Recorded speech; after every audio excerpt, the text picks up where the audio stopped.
kabar semuanya? Sehat? Mudah-mudahan kita selalu dalam ridha Allah Subhanahu wa ta'ala. Amin ya rabbal alamin. Alhamdulillahi rabbil alamin. Allahumma salli ala sayyidina Muhammad wa ala ali sayyidina Muhammad. Ada seorang penulis buku di Mesir, namanya Syekh Abu Amr al-Misri. Bisa diingat? Syekh Abu Amr al-Misri. Judul bukunya Sa'ah wa Sa'ah Gharaib wa Taraif. Diterjemahkan ke dalam bahasa Indonesia, semua ada saatnya. Nama penulisnya Syekh Abu Amr al-Misri. Nama penerjemahnya Abdul Somad. Salah satu kisah di situ, kalau Bapak Ibu beli buku ini, saya nggak dapat royalti apa-apa. Jadi saya bukan sedang iklan buku, nggak ada dusta di antara kita. Ada seorang yang kena penyakit, lututnya bernanah tidak sembuh-sembuh. Sudah makan herbal tidak sembuh, sudah berzikir tidak sembuh, sudah berdoa tidak sembuh. Akhirnya datang kepada ulama, namanya Imam Abdurrahman bin Mahdi. Imam Abdurrahman bin Mahdi, lebih tua dari Imam Syafi'i. Wahai Imam Abdurrahman bin Mahdi, saya ini sakit lutut nggak sembuh-sembuh. Kata Imam Abdurrahman bin Mahdi, kamu sudah makan obat? Sudah. Sudah sholat sunat? Sudah. Akhirnya Imam Abdurrahman bin Mahdi lama termenung. Lalu dia ingat satu hadis Nabi, dawu mardakum bis sadaqah.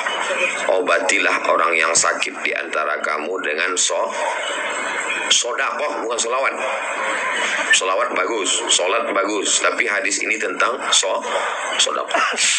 Lalu kemudian orang yang sakit lutut itu pun bersodakoh. Sodakohnya Imam Abdurrahman bin Mahdi ngasih tahu, sodakohnya buatkan sumur. Cari kampung yang sulit di situ, sumur air, buatkan sumur. Abdurrahman bin Mahdi menyarankan, lalu orang itu pun membuat sumur. Tak lama setelah itu dia datang lagi kepada Imam Abdurrahman bin Mahdi. Apa kata dia? Wahai Imam Abdurrahman bin Mahdi, lutut saya yang bernanah itu sudah sembuh dan saya sudah bisa sholat. Maka di antara doa mustajab, mohonnya kepada Allah, ya ayyuhalladzina amanu, hai orang beriman, ittaqullah, takutlah kamu kepada Allah, wabtaghu ilaihil wasilah, bertawassullah. Bertawassul artinya berdoa kepada Allah, sebutkan amalmu. Ya Allah, berkat sumur yang kubuat itu, sembuhkanlah lututku. Itu ada dalam Sahih Bukhari tentang seorang, dua orang, tiga orang terjebak dalam gua. Tiba-tiba hujan lebat, mereka masuk ke dalam sebuah lubang di bukit. Tiba-tiba batu bergelinding dari atas menutup pintu. Lalu kemudian ketika mereka bertiga di dalam terjebak, salah satunya berdoa, ya Allah, berkat sedekahku, bukakanlah pintu gua ini. Terbuka pintu gua karena sedekah. Jadi adik-adik, sahabat-sahabat yang belum ketemu jodoh, maka beli satu apa tadi air itu? Satu truk air. Setelah itu berdoalah kepada Allah, ya Allah, berkat sedekah satu truk air ke Gunung Kidul ini, berikanlah jodoh. Kalau satu truk tadi berapa duitnya? 150. 150. Setelah itu insya Allah datanglah. Tunggu aja lah siapa yang datang. 2 hari sesudah itu datang janda, cucunya 3. Komplain ke Ustadz Salim. Ustadz Somad udah pulang ke Riau. Ustadz Salim kok ngono iki wis pulang dino. Satu truk kok yang kata Ustadz Salim, ya 150.000 ya pantas. Sesuai lah. Ini udah satu truk 150.000, minta anak gadis putih cantik, anak semata wayang, bapaknya mau meninggal. Mana cocok, mana sesuai. Nah itu. Jadi di antara doa supaya dikabulkan Allah, bertawassul. Pak Ustaz, apa boleh kita sebut amal kita? Kita nyebutnya kan antara kita dengan Allah.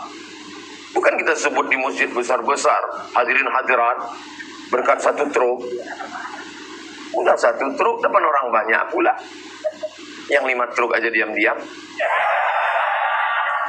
Tadi ku kasih sama duit ke Ali tadi 1,5 juta. 1,5 juta itu 10 truk Ali.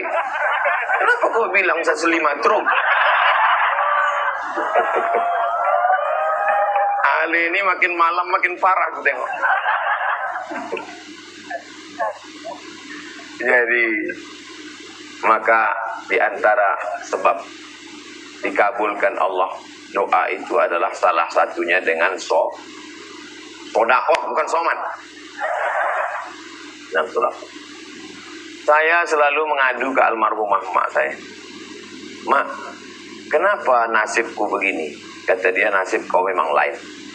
3 katanya, nasib kau lain. Mungkin Allah waktu menulis takdir saya dia sedang tersenyum. Jangan sangka Ustaz Somad itu pulang dari Maroko bawa ijazah S1 LC dari Mesir Kairo, S2 MA dari Maroko LCMA, lalu pulang di airport ke rumah bertabur bunga, dan itu film India guys. Tidak seperti itu. Jadi jangan bayangkan, iyalah Ustaz Somad enak aja ngomong, dia kan Ustaz, dia kan pulang dari Mesir, dia kan pulang dari Maroko, hidupnya indah. Tidak begitu. Tapi saya tidak pernah menceritakan kesulitan, kesusahan. Saya nggak mau menceritakan penderitaan saya lalu saya nangis. Makanya kalau ada orang ngomong, kenapa Ustaz Somad itu kalau ceramah ketawa-ketawa, air mataku udah kering pasti. Tapi karena malam ini saya tengok banyak orang menderita, jadi saya ceritakan juga lah penderitaan saya, supaya dia jangan menyangka dia yang paling menderita di dunia ini. Kadang orang ini dibandingkannya dirinya, salah membandingkan diri, sehingga menyangka dia yang paling menderita. Makanya kata Allah kepada Nabi Muhammad SAW, "Faqususil qasasa." Ceritakan tentang kisah-kisah itu. La'allahum yatafakkarun. Mudah-mudahan mereka mau berpikir. Tentang masalah jodoh, jangan kalian pikir kalian aja yang susah mendapatkan jodoh. Banyak orang lain, baru terbongkar malam ini. Rupanya Ustadz Lukman pun 3 kali kena tolak. Rupanya Bang Rizal pun juga 3 kali. Ustadz berapa kali? Tak usah aku ceritakan. Ada kawan saya, karena ditengoknya lama saya tak nikah-nikah, kata dia, "Mat, aku kasih kau dokter gigi. Ini kartu namanya, ini tempat prakteknya." Saya nih orangnya tak berani mendekat ke perempuan. Sampai akhirnya saya bilang, "Udah kau jumpai, nantilah aku tunggu gigiku sakit." Sampai akhirnya datanglah sakit gigi. Baru saya tahu, "Gue punya ambulan lo." Dia telepon dia. Dia bilang, "Nomor yang kau kasih kemarin hilang. Mana dokter gigi kemarin nomornya?" Kata dia, "Dokter sudah pindah ke Aceh jadi PNS." Pelajaran dari situ, kalau kalian dapat, jangan tunggu sakit gigi, segera eksekusi. Guru PNS dia pindah. Mungkin kalau dia nonton malam ini tersenyum dia.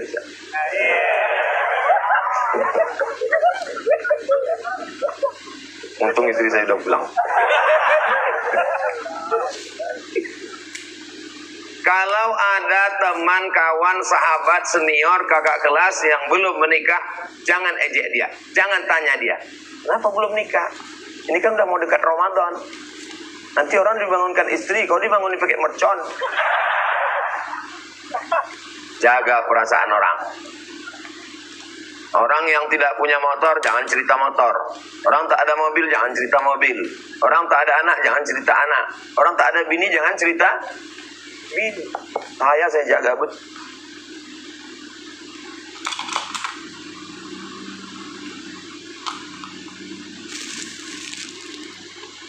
Siapa? Ya saya sendiri. Nggak percaya ya nggak apa-apa. Ustaz Salim yang bilang.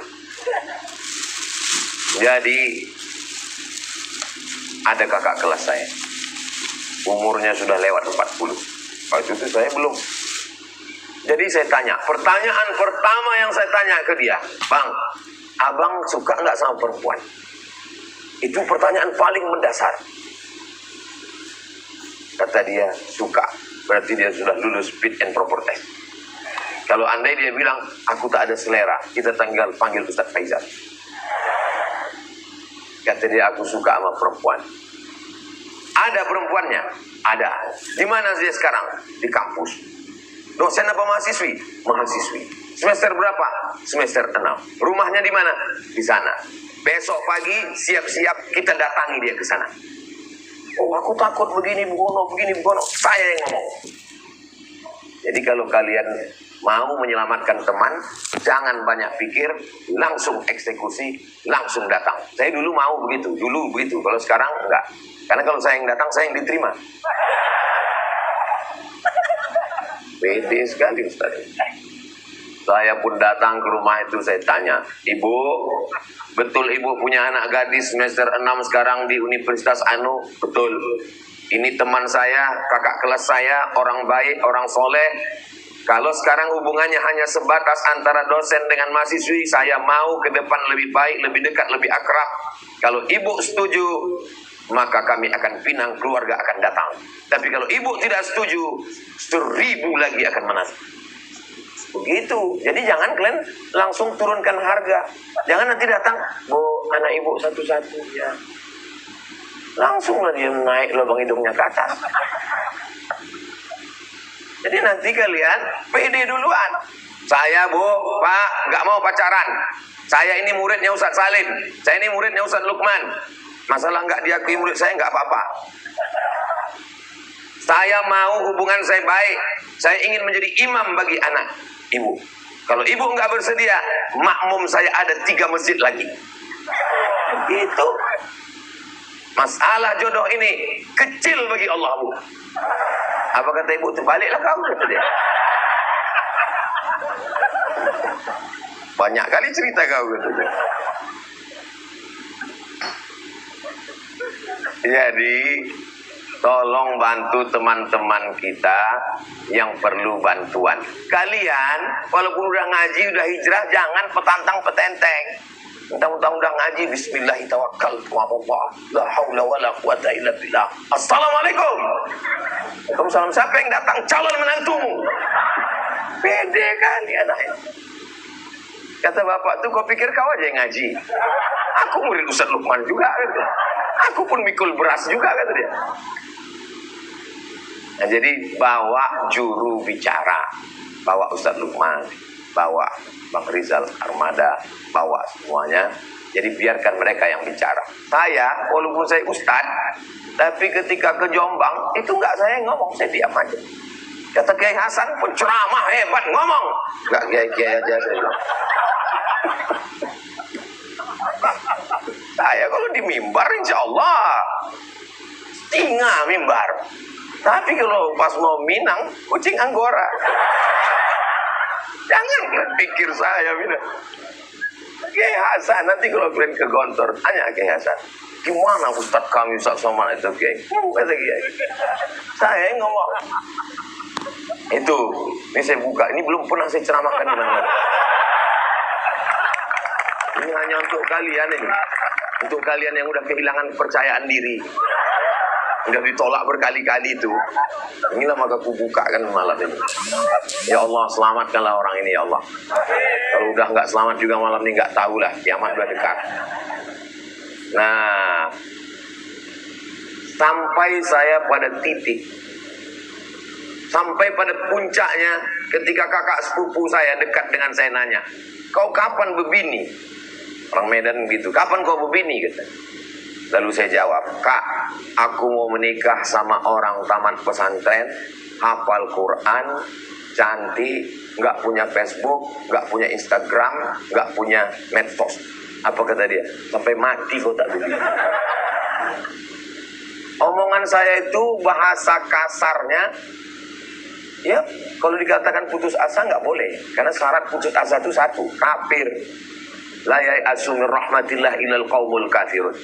Tapi apa yang saya ucapkan itu, apa yang saya katakan ke kakak sepupu saya itu dapat, dan setelah dapat saya sendiri pun bingung. Dari manalah ini dasar asalnya? Saya yakin dan percaya itu berkat dari lama saya menung. Sholat saya biasa aja, puasa saya biasa aja. Banyak sekali jamaah ini yang husnuzon. Nengok saya kurus, dibilangnya saya puasa sunat. Padahal saya waktu sedang acara, saya tengok polisi. Pak polisi, ayo kita makan. Apa kata Pak polisi? Mohon maaf Pak Ustaz, saya puasa sunat. Malu kali saya dalam hati. Saya yang bilang ceramah, puasa. Tapi untungnya saya ada alasan. Ustaz nggak puasa, saya musafir. Alhamdulillah musafir. Selamat. Jadi apa yang dikatakan Ali tadi, Ustaz Somad ini kalau di YouTube kelihatan kurus, pas jumpa memang begitulah keadaannya. Ustaz nggak ada usaha untuk lebih gemuk. Sudah berkali-kali saya berusaha. Dokter kan banyak jamaah kita. Assalamualaikum Ustaz Somad. Waalaikumsalam. Ustaz kamu lebih berwibawa, mesti agak gemuk dikit Pak Ustaz. Gimana caranya dok? Minum susu kental manis 3 kali sehari. Saya walaupun saya Ustaz, saya taat pada dokter. Saya minum pagi segelas, siang segelas, malam segelas, 1 bulan full. Saya timbang, gak naik. Assalamualaikum dokter. Waalaikumsalam. Sudah saya minum 1 bulan, gak naik. Kata dokter, dokternya orang Batam. Kata dia, Ustaz Somad, ini berarti memang sudah takdir dari Allah. Jadi saya kurus ini takdir. Hidup ini yang berat itu bukan masalah kehidupannya, bukan masalah nasibnya. Yang berat itu adalah memikirkan cakap orang. Mikirin omongan orang ini yang kita berat. Maka saya setelah itu nggak ada saya pikirkan omongan orang. Mau kurus, mau apa, saya cuek aja. Mau kurus, mau gemuk, yang penting sehat bisa beribadah. Jadi yang bapak-bapak gemuk, kalau diajak orang, kau kok gemuk? Aku gemuk, aku masuk surga. Kau udah kurus masuk neraka. Nah itu kan ngomong emosi Pak Ustadz. Ada nggak dalilnya ayat Al-Quran? Ada. Kalau kami gemuk berat badan, apa dalilnya? فَأَمَّا مَنْ ثَقُلَتْ مَوَازِينُهُ فَهُوَ فِي عِيشَةٍ رَاضِيَةٍ. Siapa yang berat timbangannya, dialah orang yang diridhoi Allah. Hidup ini kalau kita dengar omongan orang capek kita kurus, apa kata dia? Kau susah ya, nggak makan ya, menderita ya, keluarga kau berantakan ya. Kalau kita gemuk, apa kata dia? Pertumbuhan itu ke atas, bukan ke samping. Kan capek kita itu. Jadi bagi kalian adik-adik, tadi waktu ditanya Ustaz Lukman, siapa yang belum menikah? Banyak kali saya tengok. Banyak batang kayu itu banyak kalian lagi. Jadi insya Allah ke depan memperbanyak sedekah. Setelah itu ajak satu ustadz untuk jadi juru bicara. Setelah itu insya Allah Allah berikan jodoh yang terbaik insya Allah. Amin. Mustahil menurut pikiran saya, tidak akan mungkin. Tapi Allah berkata, innama amruhu idza arada syai'an ayaqula lahu kun fayakun. Saya tahu. Tiap saya jalan sama istri saya, dari tatapan mata jamaah itu, saya tahu. Dia bertanya-tanya, kok bisa orang ini nikah? Kata dia. Walaupun dia tidak berkata, entah saya suudzon, Allah malam. Tapi yang jelas kalian tak boleh putus asa, tidak boleh putus harap. Karena itu semuanya mudah bagi Allah Subhanahu wa ta'ala. Jadi mudah-mudahan setelah malam ini besok 3 langkah. Langkah pertama, urus dulu. Berapa air tadi? Nah, urus dulu 150.000 itu. Kalau mau, ya sesuai standar lah, ada kelas ekonomi, VIP, VIP. Setelah kalian beli air itu berapa galon, baru setelah itu ajak siapa yang siap. Ustaz Salim insya Allah siap, Ustaz Lukman insya Allah siap, Bang Rizal insya Allah. Gimana Bang Rizal? Siap. Untuk mereka, bukan untuk Bang Rizal. Lalu kemudian setelah itu berangkatlah atas nama Allah. Jodoh itu sudah ada, tertulis di Lauhil Mahfuz, tinggal belum jumpa aja lagi. Kalau udah jumpa nanti barulah kalian akan berkata, betul kata Ustaz Muhammad, saya sudah merasakannya. Barulah kita bisa bicara judul bahagianya merayakan cinta. Kalau malam ini cinta siapa? Cinta kelapa. Awak cinta orang tak apa-apa. Nah, setelah menikah, lalu kemudian perempuan ini makhluk yang unik. Apa uniknya? Nanti kalau kalian menikah, kalian kasih istri kalian itu rumah, kalian kasih dia mobil, kalian kasih dia motor, kalian berikan dia cincin, kalian berikan semuanya. Maka yang dia ingat apa kira-kira?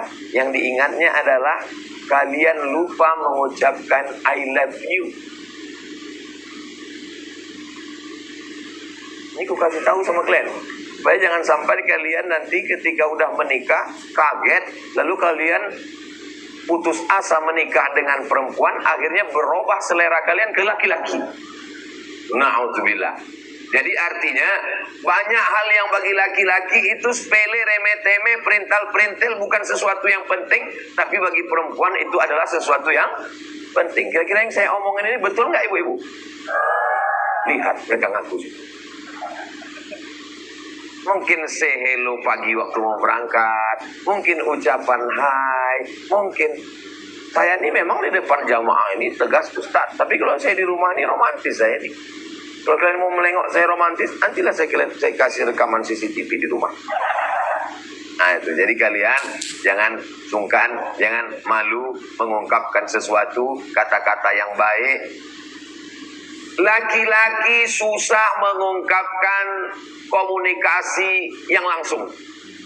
Maka kalau bisa mengungkapkan langsung, ucapkan langsung. Kalau tidak mengucapkannya bisa langsung, tulis. Kalau tidak bisa tulis, rekam video. Kalau juga tidak bisa, kan nggak mungkin minta wakilkan pula sama ustaz-ustaz ini. Atau cukuplah pakai WA. Dek, abang ini ngomongnya nggak bisa. Jadi melalui WA, sebetulnya yang kau inginkan itu apa sayang? Buah hati belayan jiwa siang dan malam terbayang-bayang, tidur tak lelap, makan tak kenyang. Wih, kata dia. Jadi banyak hal-hal yang kita tidak. Saya insya Allah kalau disuruh tablik akbar di stadion, di masjid, di tanah lapang 100.000 orang, insya Allah nggak takbur, atas izin Allah sanggup saya tausiah. Tapi untuk komunikasi langsung banyak hal-hal yang tak bisa. Yang tahu tentang diri kita itu adalah diri kita sendiri. Saya tahu komunikasi untuk ngomong sungkan, berat, susah, payah, lidah keluh dan lain-lain. Kan sering kita dapat WA begitu. Ketika kaki tak sanggup melangkah, ketika tangan tak sanggup mengulur, ketika lidah keluh, cepatlah kau ke ruang ICU. Nah itu. Jadi kalau begitu, kenali diri baik-baik. Halakamru'un, orang yang celaka itu siapa? Lam ya'rif qadrahu, orang yang tidak tahu siapa jati diri. Yang berikutnya, Ustaz Somad ini kan sibuk. Hari Jumat, Sabtu, Ahad, Senin, Kalimantan Selatan, Barabai, Amuntai, Kota Baru, langsung ke Jombang. Hari Selasa, Rabu, Kamis, Jumat, Sabtu, Ahad, Senin, Jogja, dibawa ke Gunung Kidul sama Ustadz Salim. Sebelum itu pergi pula ke Merapi, Merbabu, besok baru pulang. Maka yang penting itu bukan kuantitasnya, tapi kualitas. Yang sibuk-sibuk, yang pergi ke sana kemari, maka berikan kualitas waktu. Jadi kalau saya hari Selasa, hari Rabu, hari Kamis, maka saya bagi. Kalau saya sudah, maka tim handphone segala macam tak ada itu semua. Saya mau pergi, saya mau jalan. Saya pakai masker, saya pakai jaket hitam, saya pakai topi, saya pun pergi. Kemana Ustaz pergi? Ya saya pergi ke mall, saya pergi jalan, saya pergi makan sama anak saya, sama istri saya pergi kemana-mana, saya jalan, tidak ada driver, saya supir sendiri, saya jalan sendiri. Datang juga jamaah tahu, Ustaz Somad ya? Loh, udah tutup rapat pakai kacamata itu. Dari mana kau tahu? Rupanya tertulis di belakang jaket itu, ojo laren jadi wong api. Mana ada orang Riau punya jaket itu? Saya sendirilah cuman. Ketahuan. Sampai di mall datang orang ngetuk kaca pintu mobil. Ustaz. Saya bilang, iya Ustaz. Saya buka kaca penasaran. Dari mana kau tahu? Dari cincin Ustaz. Sejak itu kalau saya pergi nggak pakai cincin. Kualitas waktu. Handphone stop. Masa Ustaz nggak buka handphone sama sekali? Buka. Kapan? Waktu ke toilet. Enggak segitu juga. Mungkin beberapa jam sekali kita tengok, mungkin ada WA yang masuk mungkin. Mohon maaf ya tim, mohon maaf ya Ustaz, mohon maaf ya Bapak. Kalau nggak saya angkat telepon, kenapa Ustaz nggak pernah ngangkat telepon saya? Telepon saya nggak bunyi. Kalau nggak percaya, di sekolah sekarang.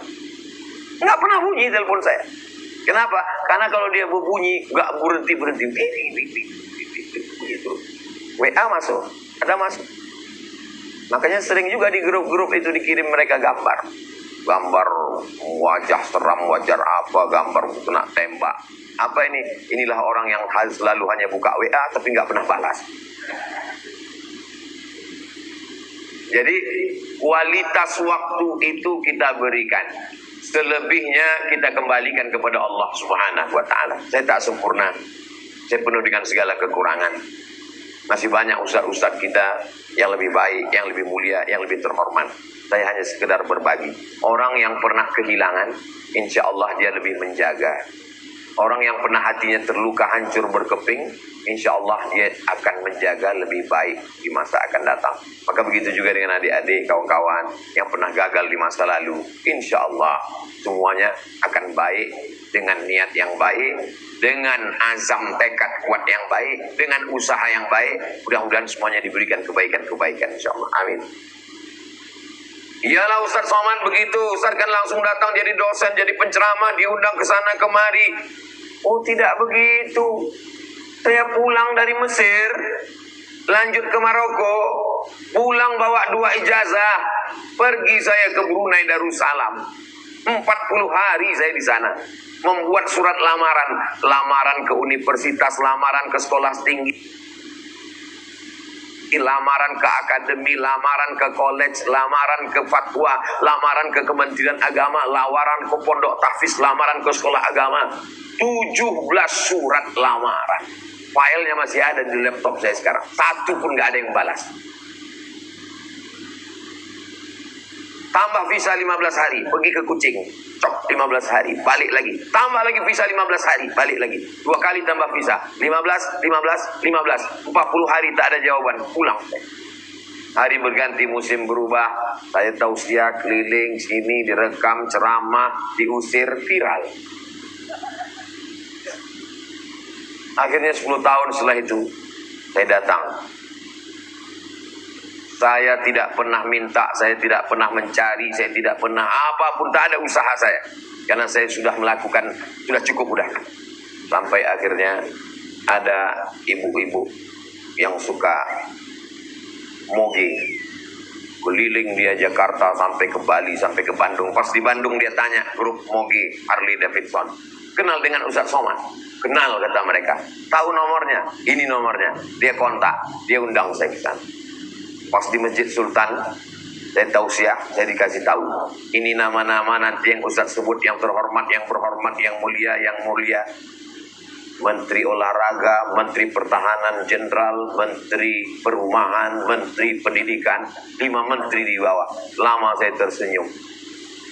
Beberapa tahun yang lalu aku datang kemari, 17 lamaran, satu pun tak ada yang menjawab. Hari ini kalau kau berkehendak ya Allah, ternyata aku duduk di sini, 5 menteri ini duduk di bawah. Selesai tausiah nanti Ustaz akan diundang makan di rumah mereka, disambut dengan gegap gempita, sampai nggak bisa pakai mobil, dijemput pakai motor untuk melewati kerumunan manusia. Lama saya termenung, begitu mudahnya bagi Allah. Cuman waktu itu Ustaz Lukman belum ngasih jurus. Andai Ustaz Lukman sudah seperti malam ini, saya tinggal mengatakan ke mereka, mudah bagi Allah Subhanahu wa ta'ala. Makanya kalau saya pergi ke satu tempat itu, saya nggak tahu akan diundang pejabat, akan diundang siapa, akan pergi ke masjid, apakah akan di musola kecil. Saya malu untuk bertanya-tanya.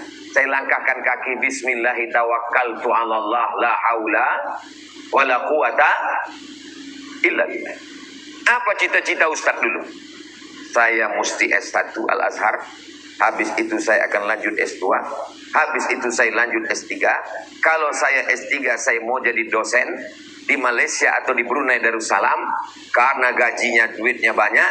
Nanti kalau aku sudah punya duit, aku akan membahagiakan orang tua. Tidak ada cita-cita lain.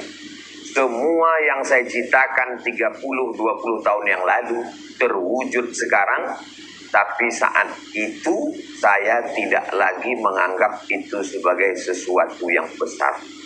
Sampai saya,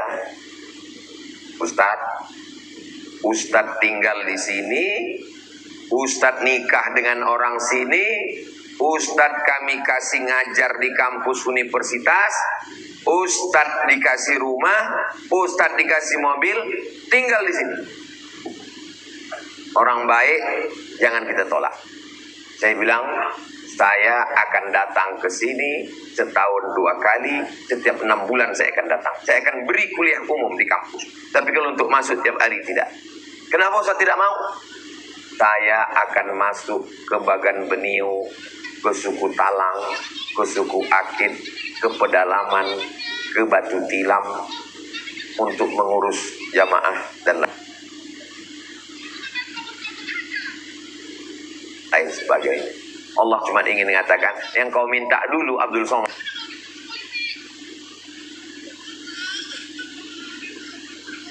yang kau inginkan dulu Abdul Somad, sekarang ku kasih, tapi saat ku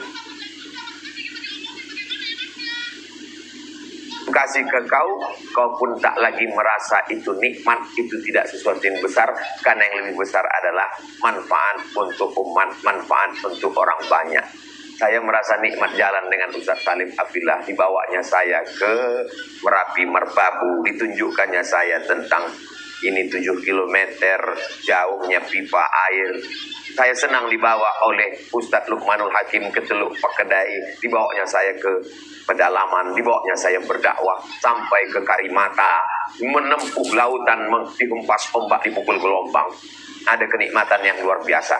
Tapi yang saya garis bawahi, bahwa semua yang saya inginkan, yang saya cita-citakan diberikan Allah SWT, tapi tidak dengan cara yang mudah. Dibuat Allah berliku, berbelok, berkelok, jatuh, berdarah-darah, patah-patah, sampai hampir putus harapan. Tapi kenapa Allah buat begitu? Ada sebagian orang itu begitu mudah dibuat Allah. Ini gawang, ini tiang gawang, ini tiang gawang, ini bolanya. Dia nggak perlu nyari bola, nggak perlu ngejar bola, tinggal bersin aja dia. Harus full. Ada orang hidupnya mudah sih. Ustaz sakit hati, iya sakit hati melihat mereka. Bapaknya orang hebat, emaknya orang hebat, pulang disambut dengan permadani, karpet merah. Mudah sekali hidup mereka. Kenapa aku begini ya Allah? Ternyata ada rahasia lain. Kalau ku buat hidup kau enak Abdul Somad, kau ceramah orang nggak percaya. Tapi kalau ku buat hidupku menderita begini, nanti ketika kau cerita ke orang, insya Allah bermakna, kau mengalami sendiri. Allah nggak ngomong gitu, saya aja menduga-duga. Maka ketika datang orang curhat, Ustaz, saya mahasiswa dari Mesir. Sudah seberapa tahun? Sudah 3 tahun Ustaz, ini tahun keempat saya pulang liburan. Tolong nasihati saya Ustaz. Nasihati apa? Saya merasa hampa Ustaz. Mau saya antukkan aja kepalanya ke tiang.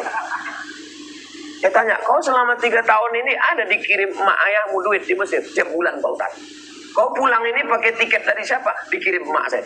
Aku 4 tahun di Mesir seperak haram aku minta duit.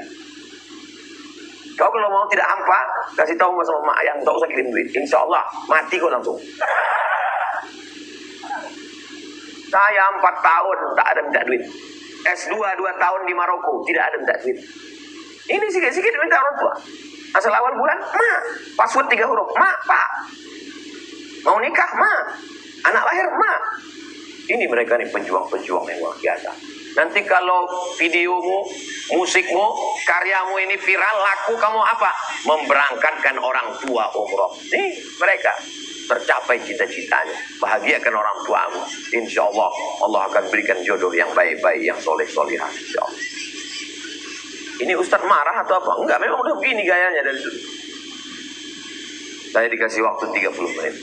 Inilah yang dapat saya sampaikan. Nanti ditutup pamungkas oleh Ustadz Salim Abdillah insya Allah. Sebelum diupload ceramah saya ini, yang baik-baik upload. Edit-edit sedikit ya. Agak-agak sekali. karena spesial malam ini. Karena saya tanya Ustaz Salim tadi, Ustaz Salim, ini yang jamaah ini nanti yang ini beda sama yang kemarin malam. Beda Ustaz, ini yang limited edition. Saya sangka maksud limited itu orang-orang hebat. Rupanya orang yang belum berbini. Ini adalah orang-orang yang hebat semua yang hadir malam ini, insya Allah. Anak muda yang hebat, penyanyi yang hebat, artis yang hebat, ustadz yang hebat, semuanya hebat. Kenapa? Karena ada iman, Islam, dan harapan. Kita semua insya Allah selalu dalam ridho Allah Subhanahu wa Ta'ala. Terima kasih atas segala perhatian. Mohon maaf atas segala kesilapan dan kekhilafan. Aku qouli hadza astaghfirullah li wa lakum. Wassalamualaikum warahmatullahi wabarakatuh. Waalaikumsalam warahmatullahi wabarakatuh.